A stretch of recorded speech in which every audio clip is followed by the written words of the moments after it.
Salut, c'est Jonathan et je suis heureux de débuter la semaine avec toi. On va prendre encore des victoires cette semaine, crois-moi. Le sujet de ce matin que je vais te partager, c'est tout sauf ça. Si tu savais combien de fois j'ai dit ça à Dieu et aux autres. Tout, mais surtout pas ça. Et si Dieu en avait décidé autrement?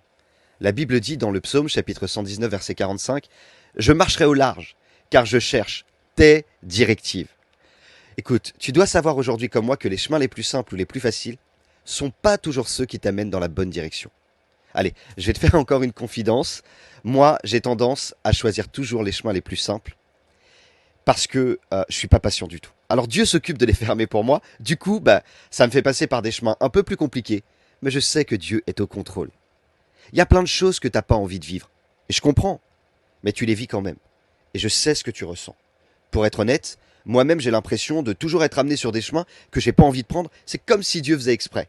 Avec le temps, j'ai appris et j'apprends encore à accepter les chemins par lesquels Dieu va me faire passer. Et je comprends avec le recul qu'ils sont nécessaires pour que je grandisse et que je m'attache davantage à lui et à sa volonté. Et c'est ce qu'il veut faire avec toi. Écoute, je vais te raconter cette petite histoire assez étonnante. Il y a une femme qui priait particulièrement pour recevoir le baptême du Saint-Esprit. Et ce soir-là, elle était dans une grande église, il y avait pratiquement 800 personnes dans cette église, c'est une église que je fréquentais lorsque j'étais tout jeune à Paris. Et elle disait, je veux être baptisée du Saint-Esprit, mais surtout devant personne. Discret Seigneur, discret s'il te plaît. Ce soir-là, évidemment, dans la réunion, elle n'a pas reçu le baptême du Saint-Esprit. Mais pour rentrer chez elle, elle prenait le métro. Et alors qu'elle rentre dans le métro, bondée, plein de monde, la voilà remplie et baptisée du Saint-Esprit devant tout le monde. Pour être un témoin, ça a été du témoin. Ce que je voudrais que tu comprennes au travers de cette histoire, c'est que on vit pas toujours les choses comme on voudrait les vivre. Parfois, tu voudrais tout, sauf ça. Mais le ça, cette chose-là que tu ne veux pas et que tu redoutes, elle est nécessaire.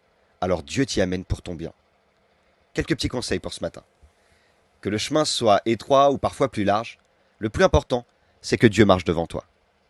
Chaque chemin amènera son lot de difficultés. Parfois, plus ou moins compliquées. Mais le principal, c'est que tu ailles dans la bonne destination. Ne refuse pas d'emprunter un chemin si Dieu t'y conduit. Parce que le danger, c'est que tu pourrais passer à côté de belles leçons et de belles expériences. Et puis, j'ai voulu garder le meilleur pour la fin.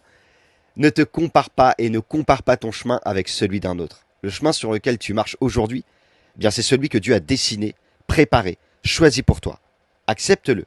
Parce que lorsque tu acceptes, eh bien, tu avances. N'oublie pas, Dieu a mis son potentiel en toi.